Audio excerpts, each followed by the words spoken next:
선교사님 소개 부탁드립니다.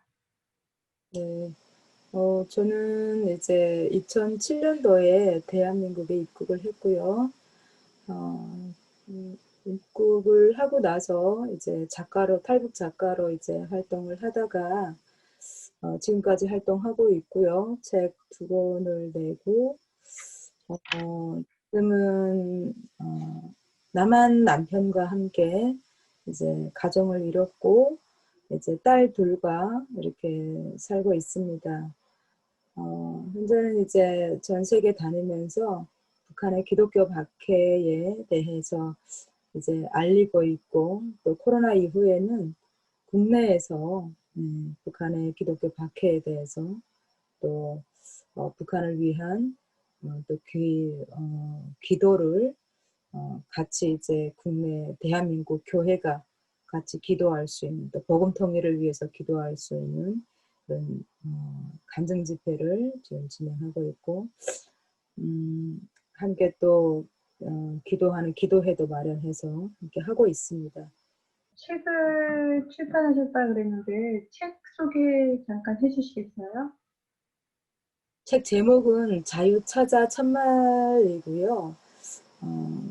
책에 대한 내용은 제가 이제 그 탈북하게 된 계기와 또 탈북하고 나서 저희 가족의 이렇게 뿔뿔이 헤어지는 그런 이야기들과, 또 제가 강제 북송 3번 당하고 4번 탈북하고 했던 그동안의 인권 박해들, 그래서 기본적으로 제가 대한민국까지 오게 된 경위, 거기까지 쓰면서 다시 가족들을 만나게 되는, 기적적으로 만나게 되는 그러한 상황들을 해서 기본은 북한 인권 문제를 다루고 있습니다.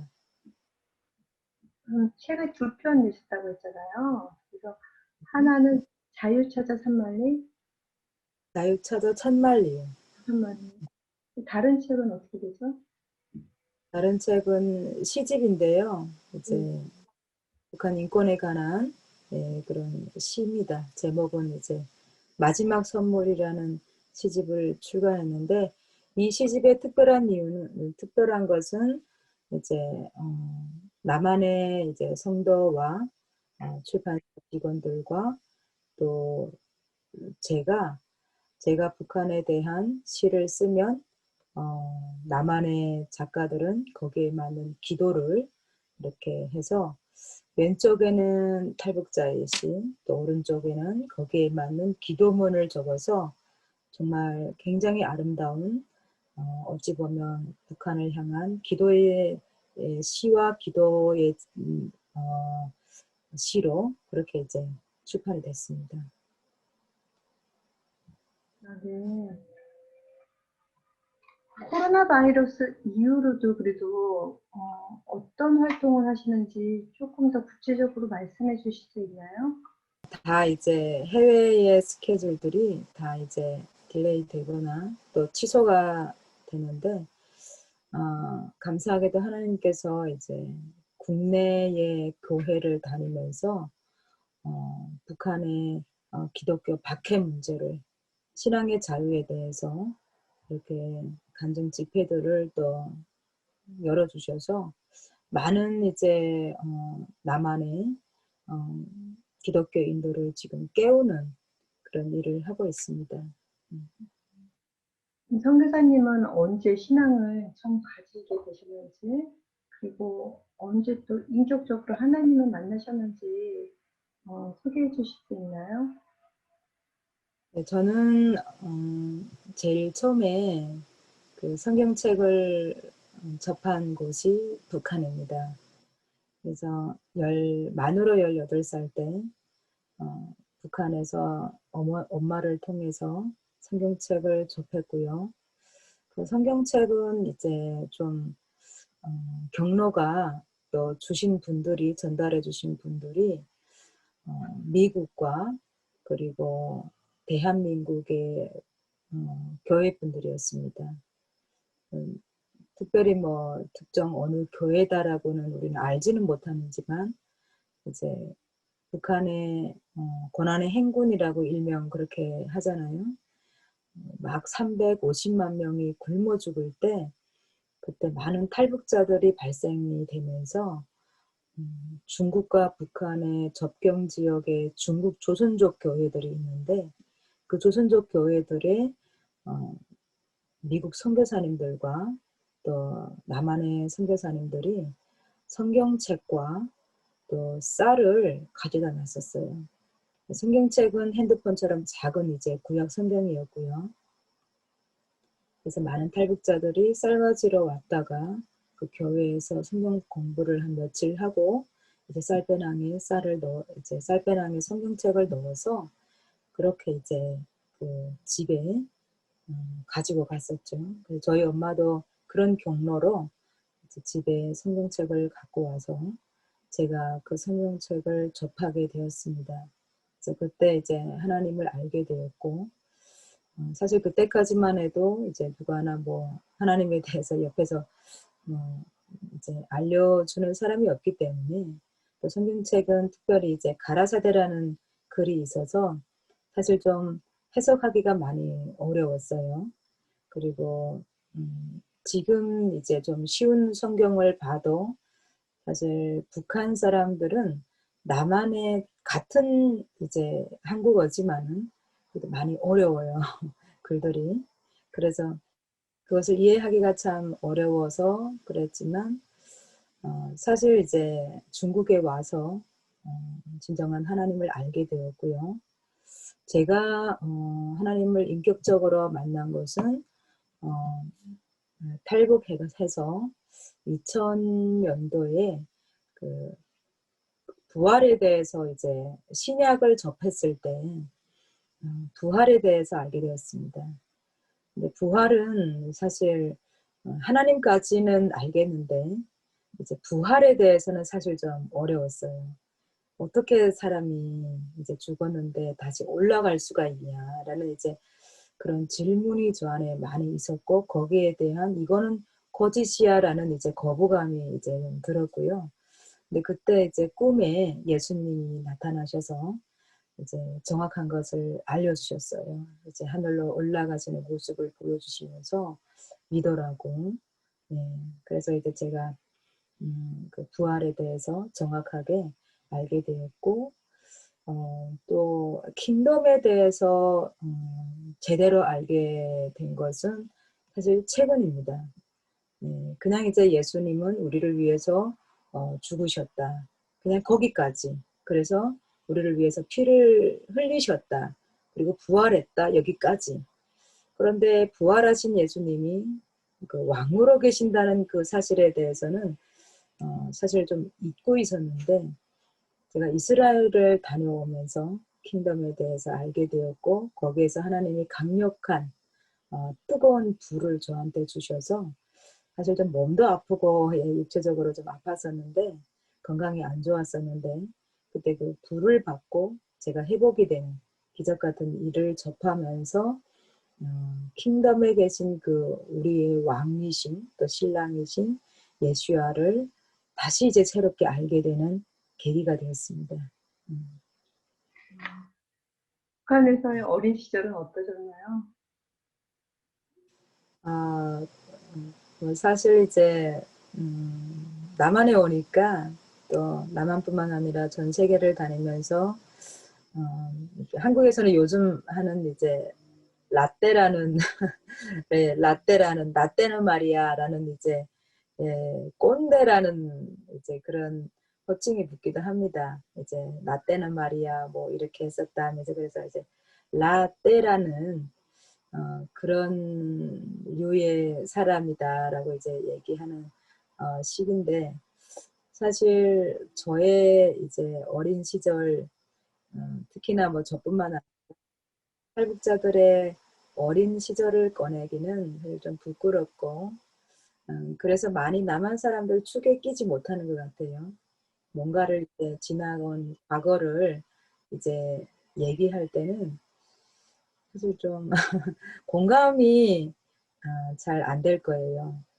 저 같은 경우에는 이제 다 아시다시피 어렸을 때부터 김부자의 그런 우상화 세뇌 교육을 받았고, 그래서 사실 지금 저도 딸 둘을 키우고 있지만 이런 아이들의 어린 시절이 저한테는 없었고요. 그리고 늘 배가 고라 있었고, 그래서 이제 산나물 뜯으러 산에 많이 다녔고, 그리고 장작으로 밥을 하다 보니까 불을 떼고 이제 장판 온도를 방이다 보니까 장작으로 또 불을 떼고 그러다 보니까 산에 나무하러 이제 자주 갔었고, 또 학교에서 일만 하던 그런 이제 저한테는 어린 시절이 있는데요. 좀 기억이 남았던 것은 이제 저는 좀 어렸을 때 좀 성격이 내성적이라 이제 공부에는 좀 집중을 했고, 집안 생활이 어렵다 보니까 고등학교 졸업한 후에는 사실 대학교 가는 것은 엄두도 못 냈어요. 당장 굶어 죽게 생겼는데 이제 여기 한국과 달리 한국은 이제 돈만 있으면 등록금 내고 또 장학금 받을 사람은 장학생으로 또 들어갈 수도 있고 대학교를 그리고 이제 돈이 있으면 사 먹고 식당에서 이제 사 먹고 그렇게 하더라고요.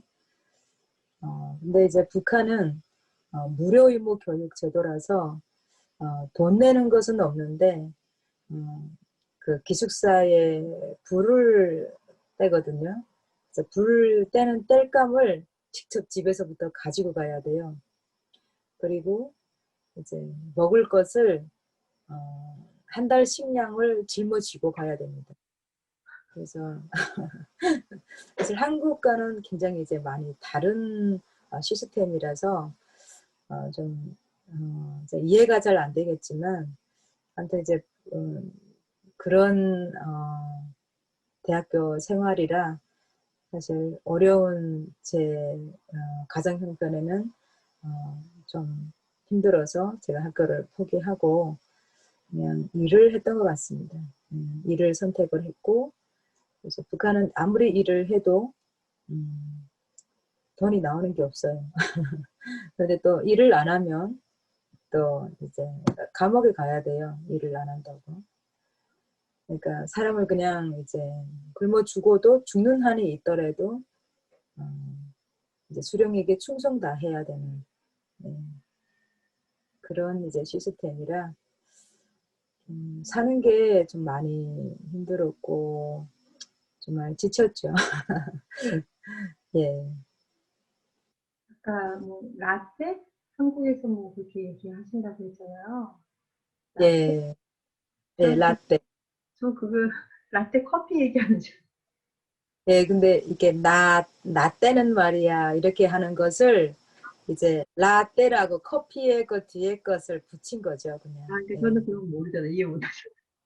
예, 예, 예. 여기서 저도 거의 한 30년이 돼가는 것 같아요. 그러다 보니까. 저도 이해 못하는 부분이 많이 있더라고요. 저기, 그렇죠. 미국적인 것도 그렇고. 예, 예, 예, 근데 그 대학 시절에 뭐 땔감을 마련을 해야 되고 그 음식을 집에서 갖고 와야 된다고 하셨잖아요. 먹을 거를. 예. 그러면은 먹을 거를 다 자기가 갖고 와. 그러니까 여기는 사서 먹잖아요. 한국이나 미국이나 이렇게 가서 사 먹잖아요. 돈을 주고. 그럼 거기서는 사 먹을 수 없어요? 사 먹을 수는 있죠. 근데 이제 사 먹는 게 비싸잖아요. 그러니까 이렇게 생각하시면 됩니다. 이제 옥수수 1kg 가져가서 그 1kg 옥수수를 가루 내서 그걸 뭐 이제 수제비나 그렇게 해 먹으면 한 사람이 뭐 이틀이나 3일은 먹을 수 있거든요. 근데 옥수수 1kg를 살 돈으로 한 끼밖에 못 사 먹어요. 그러다 보니까 이제 짊어지고 가는데 사실 예를 들어 이제 청진에서 좀 농촌에서 살던 사람이 청진 시내에 있는 대학교를 간다라고 했을 때 돈을 가지고 그러면 청진 시장에 가서 옥수수를 사면 되지 않냐라고 생각을 할 텐데, 만약에 이제 그렇게 하면 내가 살던 곳은 이제 농촌이라서 옥수수가 싸거든요. 그러니까 그 돈으로 2배를 살 수 있기 때문에 배낭에다 옥수수를 짊어지고 가서 이제 기숙사에서 먹는 거죠. 그래서 사실 이제 좀 고난의 행군 전에는 물론 이제 뭐 달러를 만지고 장사하는 사람들이 이제 몇 명, 좀 어느 정도 몇 프로 정말 적은 숫자지만 적은 숫자의 그런 상인들이 있었다고는 하지만 사실 사회주의 사회에서는 그게 불법이에요. 특히나 북한. 근데 일반적으로 북한은 정부에서 국가에서 다 이제 쌀을 주고 또 필요한 이제 신발도 이제 나오고 간장, 된장 다 상점에서 나오는데 그러다가 이제 배급을 못 주고 고난의 행군이라는 그런 시기가 딱 접하면서 사람들이 국가만 바라보다가 갑자기 없으니까 다 굶어 죽게 생긴 거예요. 그러다 보니까 이제 돈을 가지고 있는 사람이 사실 몇 안 되었습니다. 그래서 이제 그 장사를 하는 사람들은 이미 전부터 약간 그래도 이제 돈 맛을 좀 아는 장사를 해봤던 사람들이었고, 그래서 더구나 뭐 장사할 줄도 몰랐고, 예, 그래서 더구나 더 많이 이제 굶어 죽었고, 학생들도 좀 많이 어려웠죠. 거기에서 이제 집에서 대학교를 다니다가 이제 갑자기 집에서 먹을 것이 없고, 예, 원래는 사실은 이제 국가에서 대학교 식당에 무료로 이제 무상으로 먹을 것을 제공을 해줬었는데 그게 갑자기 끊기다 보니까 집에서 이제 가져가기 시작한 거죠. 그러다 보니까 이제 대학생들도 굶어 죽었고. 그럼 또 심한 고모가 필사에도 불구하고 그 3번의 탈북을 하셨다고 하셨는데 네번 계속 탈, 네 번인가요? 죄송합니다. 4번 네 번, 탈북. 예. 네. 그 탈북을 결심한 가장 큰 이유가 무엇이었는지 좀 말씀해 음, 주시겠어요? 첫 번째 탈북은 제일 처음에 탈북하게 된 동기는 이제 저희 아버지가 이제 중국에서 태어난 조선족이었어요. 그러다가 16살 때 그 고등학교를 가다가 북한에서는 무상 교육 제도를 실시한다는 소리를 듣고 이제 집에서 고등학교 돈 대주기가 등록금 내기가 어려우니까 그냥 고등학교 가다가 바로 북한에 가셨어요. 16살 어린 나이에. 그러니까 63년도인가 그때 이제 두만강을 건넜다고 하더라고요. 그러다 보니까 이제 아버지의 그, 어, 그러니까 아버지 쪽의 모든 우리 친척은 다 이제 중국에 있었고요. 아버지만 이제 북한으로 오셨고, 아버지도 오고 나니까 후회를 하는 거죠. 그리고 이제 북한은 이런 류의 사람들이 많아요. 또 이렇게 돼서 중국에 이제 친척 있는 사람들도 있겠지만 또 오래전에 우리가 일제시대 때도 만주 땅에 있는 친척 아니면 이제 또 북한 쪽에 있는 친척 서로 이제 왔다 갔다 하다가 끊긴 거잖아요. 그래서 북한에도 중국에 있는 친척이 많았고 중국에도 북한에는 친척이 많다 보니까 중국과 북한은 사회주의 나라라서 서로 우호 국가였어요. 서로를 이제 형제 나라로 불리었고 그래서 중국에 있는 친척이 북한으로 이렇게 여권을 떼가지고 올 수 있었고 그래서 저희 아버지도 이제 중국으로 한 2번 정도 다녀오셨죠. 고모 집으로. 그러다가 97년도 12월 달에 너무 먹을 것이 없으니까 또 고모네 집으로 이제 아버지가 다녀오셨어요. 뭐 불법은 아니고요. 그냥 합법적으로 이제 여권으로 이제 다녀오셨는데 그때 이제 고모네 집으로 갔는데 아버지가 이제 충격을 받은 거예요. 고모네 집에 사위, 사위라고 이제 온 사람이 남한 사람인 거예요. 그러니까 국제 결혼을 한 거예요. 고모 딸이. 그러니까 저의 사촌 언니죠. 그래서 그걸 보고 충격을 받았는데 어, 또 다시 놀란 것은 뭐냐면 남조선이 못 산다고 배웠는데 이렇게 중국 사람이 남조선으로 시집갈 정도로 잘 산다는 것을 그때 안 거예요. 그리고 더 또 충격인 것은 이제 그 중국에서 KBS 라디오 방송을 들었어요. 그거 듣고 나서 아버지는 이제 모든 것을 알게 되었고 우리가 지금까지 속고 살았고 또 우리가 알던 남조선이 아니었고 그래서 또 고모한테서도 많은 정보를 또 얻었어요. 아버지가 그 너무 한국에 잘 살기 때문에 중국 조선족들이 한국에 가서 이제 돈을 벌어 온다라는 이제 이야기를 들었죠. 그래서 다녀오고 나서 아버지가 우리 한국 가자. 한국에도 탈북자들이 많단다. 그래서 이제 아버지의 그 권유로 첫 탈북을 하게 됐습니다. 근데 아버지가 중국에서 자라셨잖아요. 근데 그런데도 한국에 대한 거를 전혀 모르셨던 건가요? 63년도 그때는 사실 그 한국도 어려웠었고요. 중국도 어려웠었고 문화대혁명 시작하기 전이라서 중국도 어려웠었고 북한은 좀 잘 살았어요. 이 세 개 나라 중에서는. 예. 그러다 보니까 뭐 한국에 신경 쓸 뭐 그런 시간이 저희 아버지한테는 이야기를 이렇게 어릴 때 이야기를 들어보니까 음, 좀 많이 어려웠더라고요. 뭐 못했던 그 시대 때가 굉장히 이제 어려웠고 거기도 뭐 아무튼 친일파 청산하느라고 굉장히 어려웠었고 그런 와중에 이제 북한은 이제 경제 성장이 굉장히 잘 돼 있었고 그래서 또 거기에다가 무상 교육을 한다는 소리를 듣고 이제 탈중을 하셨죠. 그냥 선교사님이 한국뿐만이 아니라 미국에도 방문하셨죠? 2018년도에. 네. 어떤 방문이었는지 좀 말씀해 주시겠어요? 그리고 한국을 떠나서 그렇게 세계 곳곳으로 다니면서 음, 북한의 인권을 알리고 있잖아요. 그 일을 감당하면서 어떤 사명감을 가지고 하시고 있는지 좀 말씀해 주세요.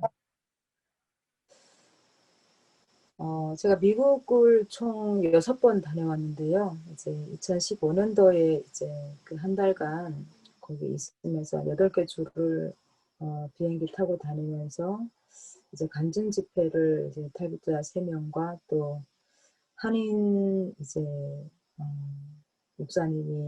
목사님과 함께 동행을 하면서 이제 간증 집회에 참여를 했었어요. 그리고 이제 2016년도인가? 네. 그때 또 한번 이제 어, 미국 국무부를 비롯해서 또 여러 이제 어, 곳을 이제 방문하러 그때 이제 갔었고 또 각 대학교 몇 개의 대학교를 어, 이제 버지니아 대학교를 비롯해서 이제 가서 이제 북한에 대해서 알렸고요. 그다음에 2017년도 12월 달은 12월 11일 그때에 어, 세계 인권의 날을 맞으면서 제가 유엔의 초청을 받아서 유엔에서 연설을 했습니다. 그때 주제는 북한 인권 문제였고요. 그리고 또 북한의 기독교 박해 문제를 가지고 이제 제가 유엔에서 연설을 했고요. 그다음 또 이제 2018년도에 또 가서 북한의 기독교 박해를 또 알리는 또 탈북자들과 같이 이렇게 그때 에스더 선교사님이랑 함께 이제 동행했던 시기였었고요.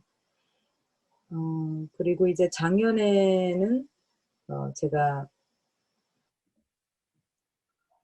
그리고 2018년 7월 달인가 그때 제가 미국 국무부에서 주최를 하는 종교 자유를 향한 장관급 회의라는 제목으로 제1차 행사를 진행을 했었죠. 거기에서 이제 많은 전 세계의 기독교 박해 국가의 그 대표로서 한 명씩 이렇게 와서 연설할 때 대한민국에서는 제가 대표로 가서 국무부에서 연설을 했고 이제 거기에서 이제 폼페오 장관과 그리고 펜스 부통령을 만나서 또 따로 회동이 있었고요. 그리고 이제 작년 2019년 이제 작년 10월 달에는 FRC라고 이제 기독교의 단체에서 해마다 하는 그 행사가 있는데 이 단체는 이제 트럼프 대통령을 당선시킨 단체죠. 그래서 거기서 이제 제가 연설을 할 기회를 얻어서 거기서 그 단체에서 초청을 받아서 연설을 하게 되었고요. 그 연설을 한 뒤에 트럼프 대통령 만찬회가 있었는데 그때 트럼프 대통령을 만나고 트럼프 대통령의 연설을 하고 나서 바로 브런스 목사님 터키에서 체포됐다가 풀려난 그 브런스 그 목사님을 만나서 또 북한의 인권 문제 그래서 북한의 기독교 박해 문제를 이야기를 했습니다. 그래서 총 6차례에 거쳐서 미국에 이제 다녀왔고요. 제가 이제 그 마지막으로 탈북을 하면서 하나님께 받았던 사명은 뭐냐면 북한에 있는 하나님의 백성들을 위해서 가서 알리라는 사명을 받았습니다.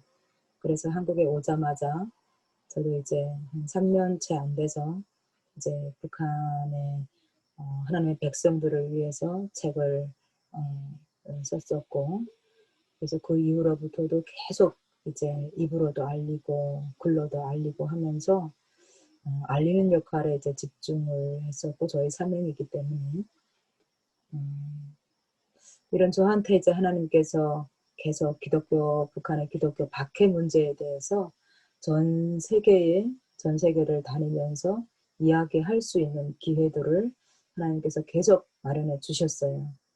그래서 저는 사명감으로 하나님 주신 이 시간들을, 이 여정을 함께 하나님과 같이 이제 걷는 것 같습니다.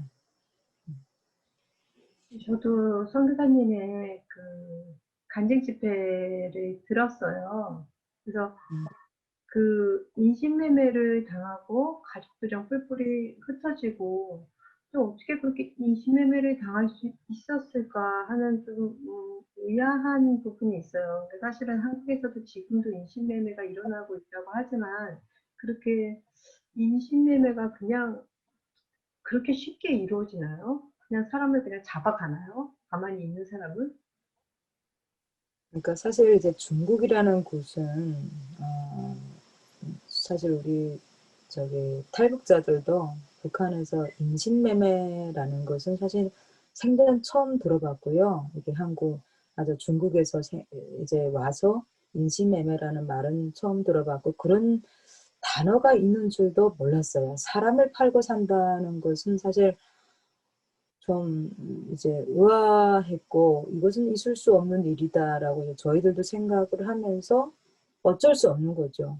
공안에 체포돼서 북한에 가야 되는데 인신매매 군들이 생겨나는 이유는 이제 돈을 벌기 위한 수단인 거예요.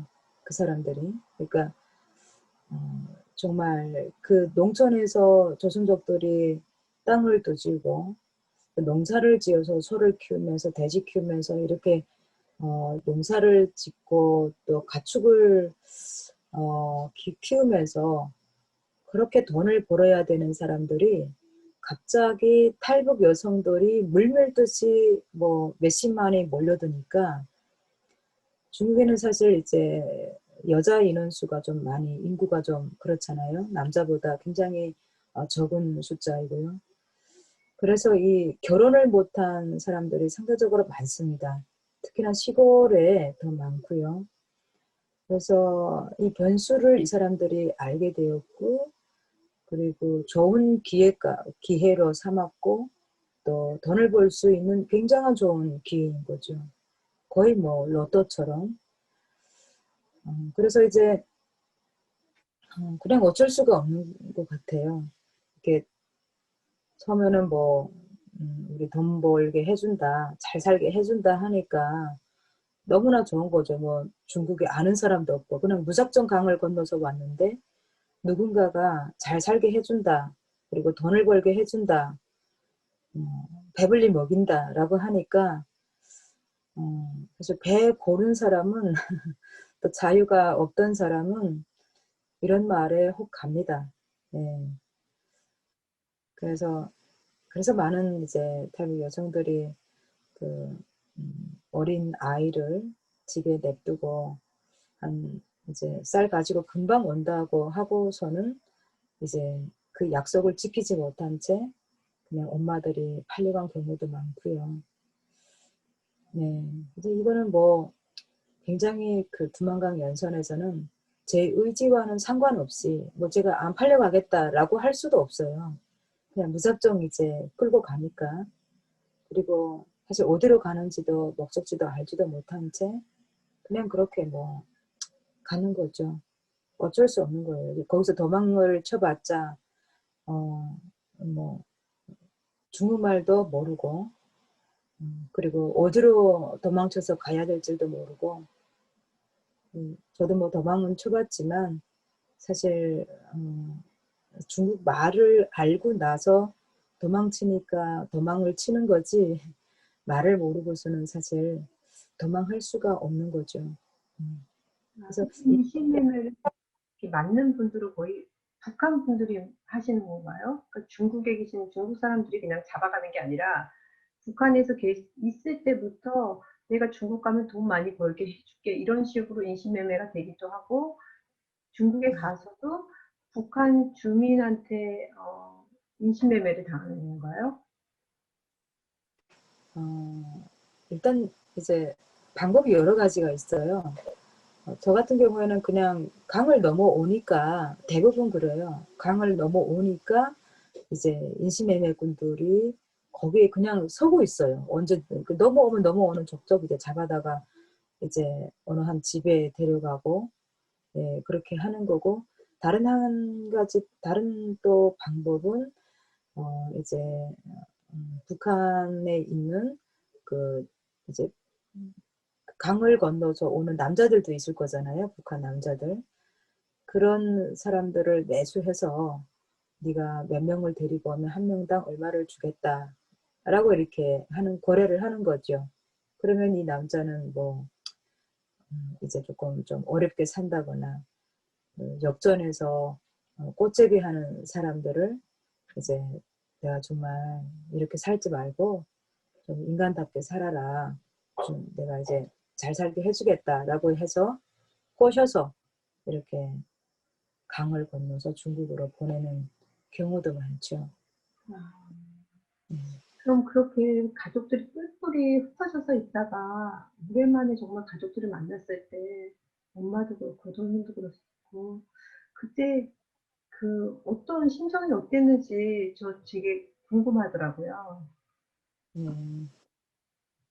아유, 뭐 이루 다 말할 수가 없습니다. 그렇게 오랫동안 13년, 14년 헤어졌던 이제 가족인데 정말 사실 이제 여동생 같은 경우에는 16살 때 헤어졌거든요. 그리고 31살 때 이렇게 만났는데 정말 몰라보겠고 내 동생 맞는지 예, 좀 어려웠고 처음에 이제 만나고는 말을 못하고 그냥 이제 맞는지 아닌지 확인을 먼저 아버지 이름 보고 또 엄마의 생년월일이 어떻게 되는지 이런 거 물어보고 나서 맞다라고 이제 확인을 한 다음에는 그냥 소리를 지르고 울고 부둥켜 안고 그렇게 한 시간은 그렇게 했던 것 같아요. 그냥 말을 못하고 울기만 했죠. 남동생 역시도 이제 저는 간간히 북송을 3번 당했으니까 북송됐을 때마다 이제 남동생 꽃제비 하는 남동생을 만나서 같이 있다가도 탈북하고 했었는데 엄마는 이제 13년 동안을 10살 때 헤어졌으니까 23살에 한국에 들어와서 13년 만에 만나는 아들이라서 엄마도 그렇고 남동생도 그렇고 서로 몰라봤던 거죠. 그러다가 이제 국정원에서 만나니까 정말 그 현장은 사실 좀 이렇게 일을 말할 수가 없어요. 그냥 울기만 하고 그 어떠한 감정도 비교 못할 정도로 이제 감정에 쌓여 있어서 지금 말씀하시기에 엄마하고 남동생도 몰라보고 이제 생년월일 같은 거를 다 확인하고 이제 그때 내 가족이 맞구나 이렇게 확인하시다 그랬잖아요. 그럼 밖에서 다니면서도 그렇게 10년 이상 떨어져 있으면은 못 알아볼 수도 있겠어요. 많은 경우. 밖에 네. 네, 그럼요. 못 알아보죠. 네. 네. 지금은 어떻게 지내고 계세요? 지금은 다 한국에 계시다고 하셨잖아요. 네, 지금 다 한국에 있고요. 저희 남동생은 결혼을 해서 지금 쌍둥이 이제 여자의 쌍둥이를 낳아가지고 이제 2돌 지났는데 예쁘게 잘 크고 있고요. 또 남동생도 자격증 따서 각 분야에서 이제 일하고 있고 여동생은 지금 간호조무사로 여기 와서 대학교 4년제 다니고 지금 간호조무사로 지금 일하고 있습니다. 음. 그럼 이제는 가족들도 자주 만나 뵙고 또 그렇게 지내시겠네요. 각자 일하느라고 저희도 가까운 데 있는데 서로 자주 못 만나고 있어요. 맞아요. 똑같아요. 네.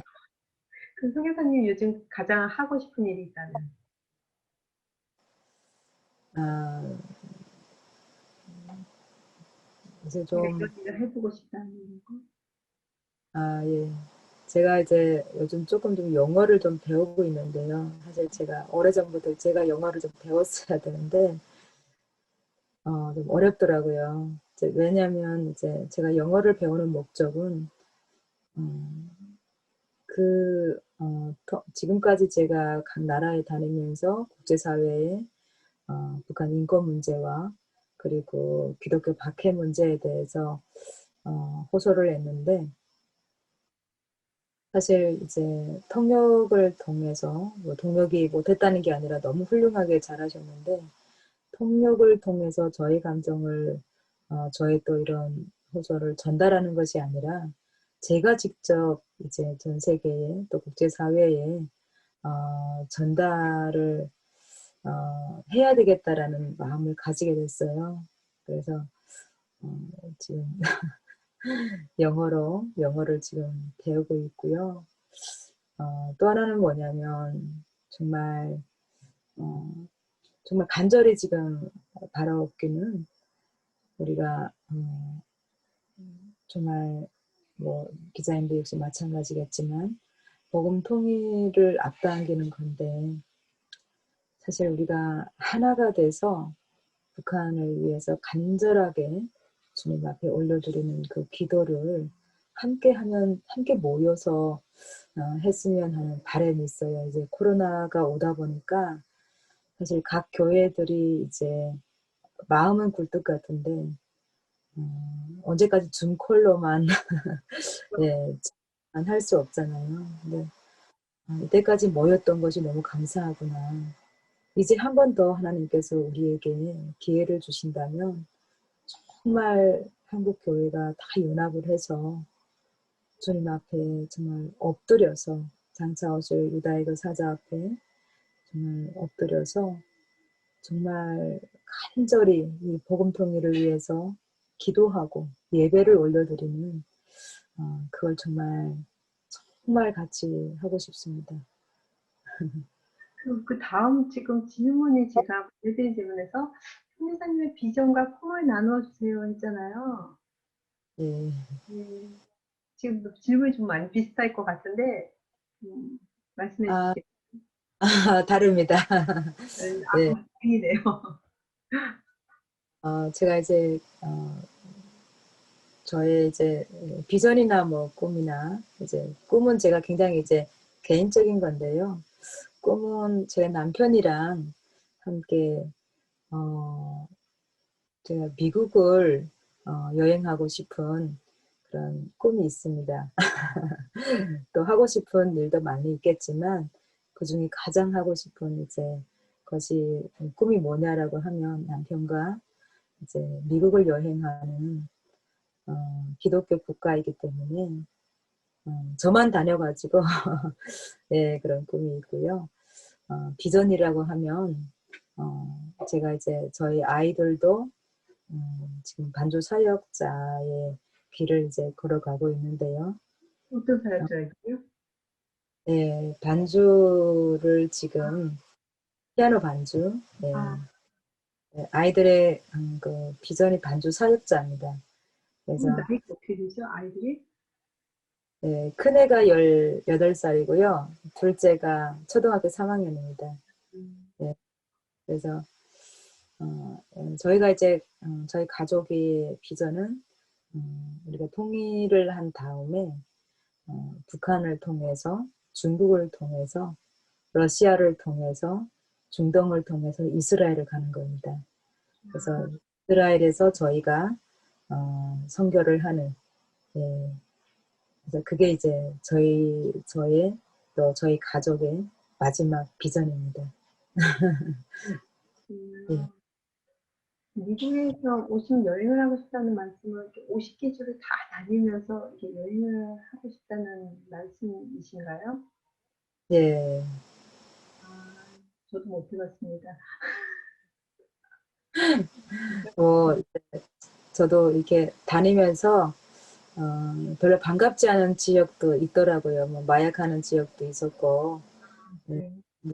것도 있었고, 어, 이렇게 다니면서 보긴 봤지만, 그래도 하나님께서 그 나라를 기독교 국가로 세워주시고, 또 청교도가 그곳에 가서 그 세운 그 나라, 정말 그곳 땅 가운데 부어진 그 기름 부음, 물론 이스라엘도 있겠지만, 이스라엘 다음으로 이제 우리가 대한민국이 그 미국의 영향을 많이 받았는데 이런 미국을 좀 알고 싶고 미국의 정치적인 역사라던가 또 신앙의 역사 이런 것들을 그 좀 역사 곳곳들을 저도 많이 가봤어요. 예, 가봤는데 그래도 남편과 같이 이제 좀 배낭여행도 하면서 또 운전도 직접 하면서 그렇게 꼭 한번 해보고 싶은 그런 마음이 있습니다.